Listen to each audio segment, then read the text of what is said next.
horse with the speed of light, a cloud of dust, and a hearty hi-yo silver.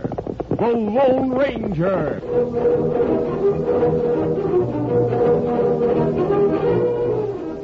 Before this exciting adventure, a word from our sponsor. General Mills, makers of Cheerios, the ready-to-eat oat cereal that gives you go power, and Wheaties, the breakfast of champions, present by special recording, The Lone Ranger. If you like to put on shows for your friends, here's a tip. Take a look at the special Wheaties, Tricks, Sugar Jets, Cheerios, and Kick cereal packages at your grocer's right now. Just turn them around and you're looking at a magic Disneyland Park light-up. Light them up with Christmas tree lights, and they look so real you can imagine you're seeing Disneyland Park at night.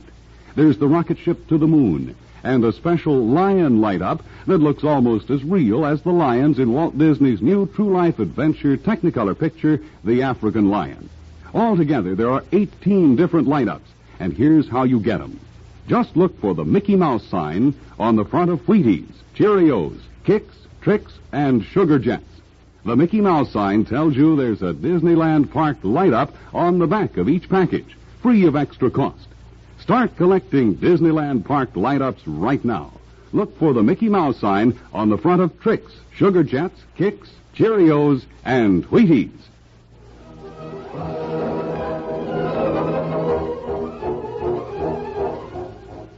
With his faithful Indian companion Tonto, the daring and resourceful masked rider of the plains led the fight for law and order in the early western United States. Nowhere in the pages of history can one find a greater champion of justice. Return with us now to those thrilling days of yesteryear. From out of the past come the thundering hoofbeats of the great horse Silver. The Lone Ranger rides again. Come on, Silver. Let's go, big fella. I'll Silver. Away!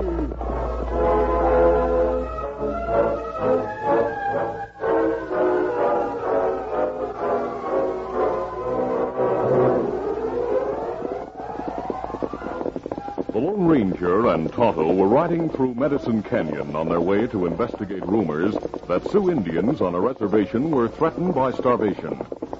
Presently, they saw their friend, Chief Spotted Bear, lying on the ground. Easy, steady, big fella. They found him unconscious and critically wounded by a bullet. They carried the old chief to a nearby cave, and after doing all that was possible in treating the wound, Tonto said, Not know if him live or die. I'd like to know who shot him. I'll be sure it's Indian from reservation. Tonto, Spotted Bear has been a peace-loving leader. A new chief may mean an uprising. Now it's more important than ever that we know what's going on in the Sioux village. And me go there? Yes, learn all you can. Stay several days if necessary. I'll stay here and help our friend fight for his life. If he dies, I'll join you in the village. Otherwise, I'll be here when you return. It was 2 days later, while Tonto was still away from the cave, when the old Indian came out of a coma, opened his eyes, and spoke for the first time. Water. Good for you, Chief. Now I'm sure you're going to recover. That same afternoon at Fort Pearson, several miles beyond the reservation, Colonel Dane, the commandant, shook the flabby hand of a congressman from the east, the Honorable Horace Quigg. Congressman Quigg, it's a pleasure to have you here. Sit down, please. Thank you. This trip has been time wasted, Colonel Dane. Well, I'm sorry. I thought you came west to investigate conditions. As a member of the House Committees on both military and Indian affairs, I have been investigating. But I've learned nothing I didn't know before I left Washington. Yes, come in. Colonel Dane, sir, there's a delegation of Indians here. The new chief wants to see you. You are welcome, Chief. But who are you? I am called Many Feathers. I am new chief of Ogallala Sioux. Well, an educated Indian. Where is the old chief, Spotted Bear? He has gone to land of great mystery. So he's dead. Spotted Bear was a good friend. Who is that man? Why, you arrogant savage. Congressman Quigg comes from Washington. He helps make our laws. Why are you here, Chief Many Feathers? My people hungry. I come to demand meat as promised in treaty.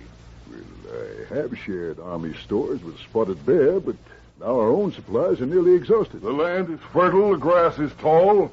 Indians should raise wheat and cattle. We not farmers. We hunters and warriors. While there plenty buffalo, we ask nothing. Now buffalo gone. What we eat? Eat grass. Mr. Quigg is joking, Chief Many Feathers. He hasn't seen conditions in your village. Maybe him afraid to come look. Afraid? Why, you impudent savage, give me a squad of soldiers, and I'll go from one end of the Sioux Nation to the other.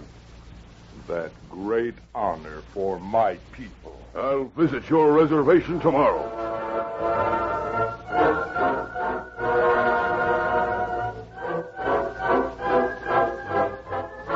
Late that afternoon, the Lone Ranger was sure he had won the fight to save Chief Spotted Bear's life. The aged Sioux leader had just finished drinking a cup of broth when Tonto rode into the cave with an aged Indian woman sharing his horse.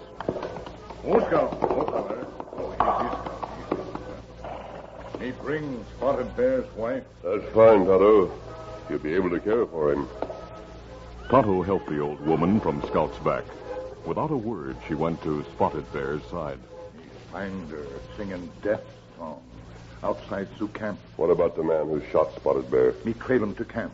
Him young fella called Many Feathers. Spotted Bear, did you hear that? Me here.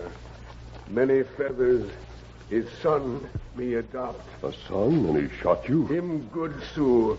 Him think white man make fool of me. Maybe him right. Him want to save tribe from starving. Kimasabi, yes. People in village think Spotted Bear dead. Then choose Many Feathers, new chief. Him want make war with soldiers. He'd have no chance. Other Indians help. Plenty Indians from other tribes go to Sioux village. We must learn more about his plans. Me go back to village. Yes, and I'll go with you. Spotted Bear's wife will be here with the old chief. Have me got clothes? You dress like Indian? Yes, I'll stain my skin and put on war paint. We'll go to the reservation tomorrow. And to be on the safe side, we'll leave our saddles and bridles here and ride bareback. We'll make Indian packs and rope bridles.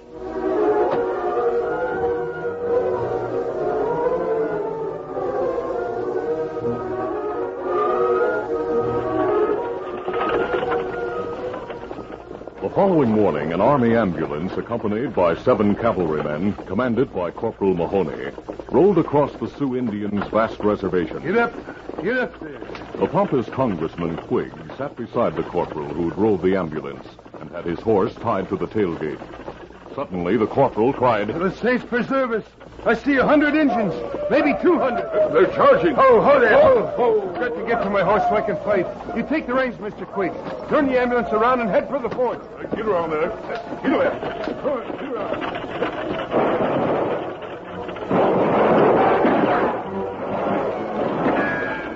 The troopers opened fire on the attacking Indians, and in the running gunfight soon ran out of ammunition. Fight for it, men! Come on, follow me! Indian bullets ripped through the canvas top of the ambulance and whistled over the troopers' heads. But strangely, the Indians make no attempt to kill, capture, or pursue the cavalrymen. Instead, they closed in around the ambulance, driven by the congressmen, and brought it to a halt.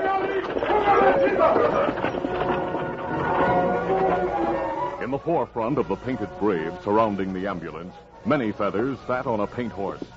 His dark eyes were contemptuous as he looked at the panic-stricken Quigg. You'll gain nothing by this outrage. We gain much. We purposely allowed soldiers to escape. They take news to fort. You are important man. So Colonel Dane will ride with all men he can muster to rescue you. He'll kill you all. You're wrong. Colonel and troops will be decoyed into Badlands by some of my men. Before they return, we will capture fort. Some of my men will put on army uniforms. Others will hide in buildings around parade ground. When cavalry comes, we open gates. When cavalry inside, we open fire from all sides and kill everyone.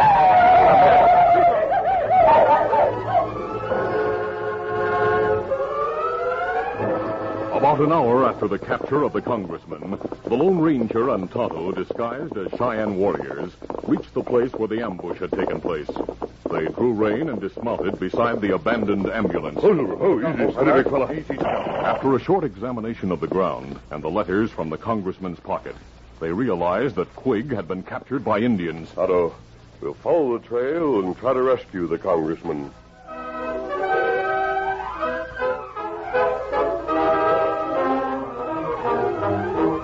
We'll continue our Lone Ranger adventure in just a moment.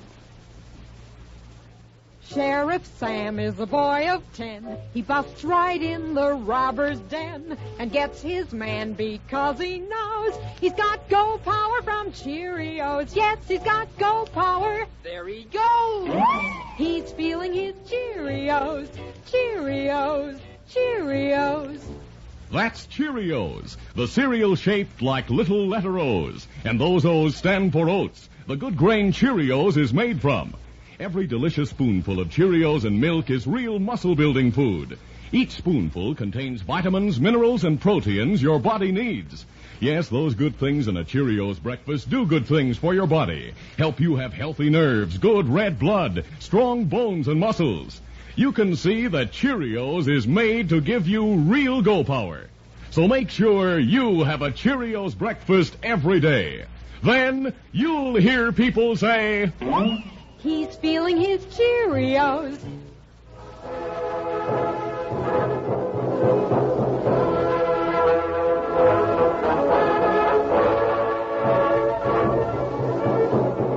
Now to continue. As the Lone Ranger and Tonto continued a slow, painstaking examination of the confusing Indian trails, Corporal Mahoney faced Colonel Dane and other officers in the headquarters building at the fort. Corporal, are you sure the congressman was captured? That I am, sir. Looking back from the hill, I saw them toting him away. Gentlemen, do you know what this means? Unless we save Quigg, we may be court-martialed. We'll have to muster every man, use every horse that can walk. You'll be leaving the fort practically defenseless, sir. What else can I do? The Indians will oppose us with more men and better arms and horses than we have. Even if I lose the fort, I'll have to do all I can to save that confounded Quigg.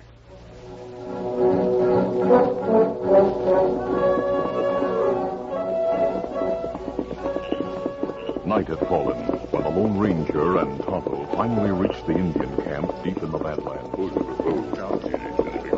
Leaving their horses outside the circle of wigwams, they cautiously made their way to the chief's wigwam. The inside of the wigwam was faintly lighted by the glow of fires. The Lone Ranger and Tonto saw the congressman lying on the ground, tightly bound. The Lone Ranger whipped out a knife and stepped to Quigg's side. Take it easy, Quigg. We're friends. Seeing that the rawhide thongs were being cut, Quigg became convinced that he was truly in the hands of men who hoped to rescue him. He quickly told of Many Feathers' plot against the fort. The Lone Ranger listened, then said, Now we haven't a second to lose. Here, Quigg. Here's a war bonnet and blanket. Put them on. Whatever you say. Kimasabi. Yes? Indians outside. Them camp guards. They've heard us. Can you see them? There's 6 men. 2 old for warriors.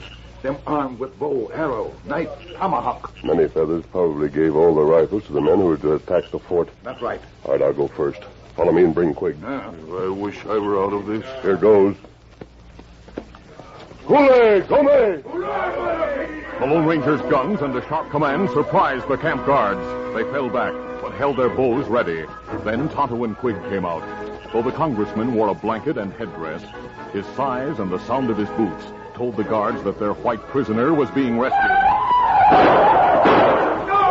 The Lone Ranger fired as he ran, and his bullet struck the arms of 2 Indians who were fitting arrows to their strings. Get Quigg to the horses, I'll cover you. The Lone Ranger's revolver fire drove back the Indians momentarily, but not until a thrown knife slashed the Lone Ranger's sleeve. As the Lone Ranger fired again, 2 tribesmen fell wounded. The others dodged into the shadows of the wigwams, trying to head off the fugitive. Come on, we'll make it. Here, Silver. Come here, Scout. Run faster, Quigg. I can't. Me help you. Scout and Silver had heard the Lone Ranger shout and came running up as the 3 men reached the edge of the village. Here come horses. I'll take Quigg on my horse. Easy, steady, big fella. Come on, Quigg. Up you come. Come on, Silver.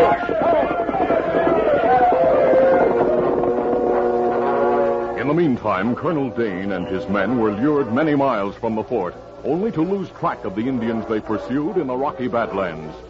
While the troopers hunted the enemy, the decoy band of braves rejoined the main force of Indians. Under cover of darkness, picked men scaled the wall of the fort, overpowered the sentries.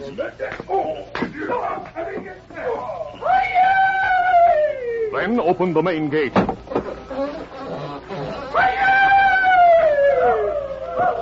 After leaving Tonto and Congressman Quigg some distance from the fort, the Lone Ranger rode on and saw Indian warriors pouring through the gate. In his Indian disguise, the Lone Ranger attracted no attention as he rode into the fort with the others. He saw many feathers on the parade ground giving orders in the Indian tongue. Then the chief spoke in English. Is any warrior here who speaks like white man? I do. Come here. Cheyenne, what is your name?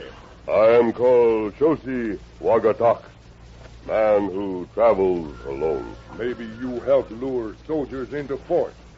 Stay with me. It's breaking day. They may see that something wrong. I will have braves in soldiers' uniforms on the walls. You will answer if questions are asked. You are wise, Chief. But what about flag? If soldiers return after sunrise, they will know something wrong unless they see flag. Come, we look for flag. Leaving the parade ground, the Lone Ranger and Many Feathers climbed the stairs to the colonel's office. The headquarters building occupied the position of a blockhouse in the corner of the stockade, its second-floor windows being above the walls. Now the first rays of the rising sun gleamed through the east windows as the Lone Ranger opened a chest. Here, flag. As the Lone Ranger bent to take the colors from the flag locker, Many Feathers suddenly jumped back and whipped a tomahawk from his belt. You not Indian. You spy. What you mean? There, where sleeve of shirt cut. I see white skin. Now you die. Half turning from the locker, the Lone Ranger reached for his guns as Many Feathers threw the hatchet. The Lone Ranger dodged an instant too late. The handle struck his head a glancing blow just as he triggered one of the guns. The bullet missed the rebel leader of the Sioux. The impact of the tomahawk handle staggered the Lone Ranger for a moment. Like a panther, Many Feathers sprang at him with a knife. Evading the knife thrust, the Lone Ranger crashed a sledgehammer blow to the Indian's jaw. Many Feathers went limp. His knees buckled and he dropped to the floor. Then a bugle sounded in the distance. The soldiers are coming. I'll have to raise the flag. There was no time to tie Many Feathers. The Lone Ranger rushed to the parade ground with the flag and raised it to the top of the pole. The flag was upside down, a signal of distress. The Lone Ranger raced to his horse for his pack of clothing, then hurried back to the colonel's office. He saw Many Feathers still unconscious on the floor, and through the window observed that Colonel Dane had halted the cavalrymen about a quarter of a mile from the fort. Quickly, the Lone Ranger stripped off his Indian disguise. After he was dressed in his own clothes and his mask was back in place, Many Feathers regained consciousness. The Indian looked at the masked man, who said, My friend and I saved the life of Spotted Bear. So he is alive. Yes, and your trap for the soldiers has failed. Look out the window. The soldiers have been warned of trouble in the fort. They've halted. How them know of trouble? Look out the other window and you'll see. The colors are flying upside down. It is you and your warriors who are trapped. You can't fight your way out. And if you try to hold the fort, you'll be starved into surrender. My people are holding big hostage. If you mean Congressman Quigg, he's free. I know when truth is spoken, I have lost. Many Feathers, you're a brave man of high ideals. You were willing to do anything to help your people, but you've only hurt them. Yes, I hurt them. Now they're sure to starve. But I am glad Spotted Bear is living. I shot him with heavy heart because I thought I could do more for tribe than he do. Do you want to add to your people's misery? No. Then tell them to throw down their weapons. Lead them out to the soldiers under a white flag. They aren't likely to be punished. Other tribes have done worse and were only returned to their reservations. Yes, but soldiers will hang me. You were willing to take Spotted Bear's life for the welfare of your people. Are you not willing to risk your own? My life belongs to my people. I do as you say. Many Feathers, Let me shake your hand. Now we'll go and arrange a surrender.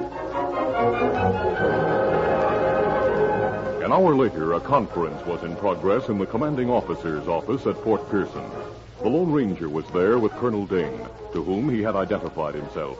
The group also included Tonto and the Honorable Horace Quigg, both of whom had arrived shortly after the surrender of the rebels. The colonel spoke to the masked man. Mister, it's a good thing you thought of flying the killers upside down.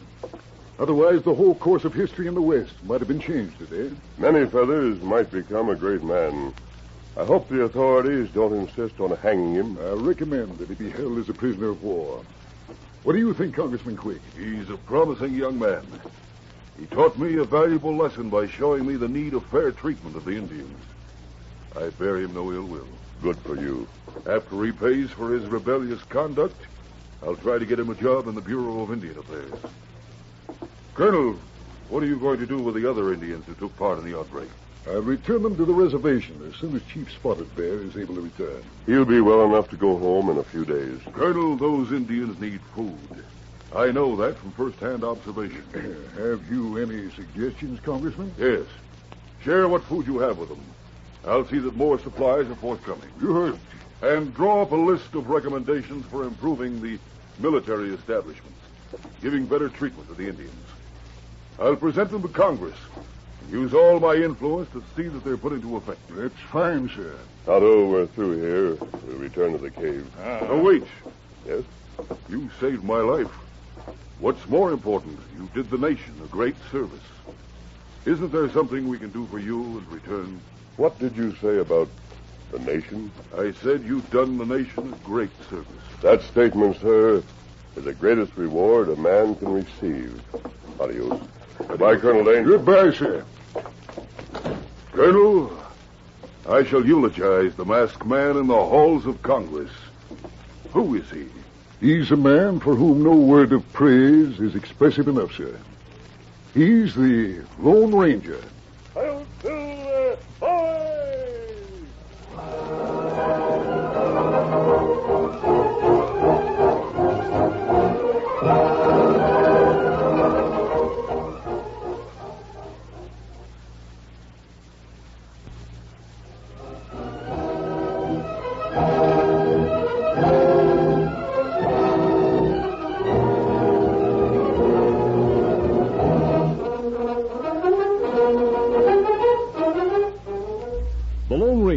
Copyrighted feature of the Lone Ranger Incorporated is produced by Trendle Campbell Muir Incorporated. The part of the Lone Ranger is played by Brace Beemer. Your announcer, Fred Foy.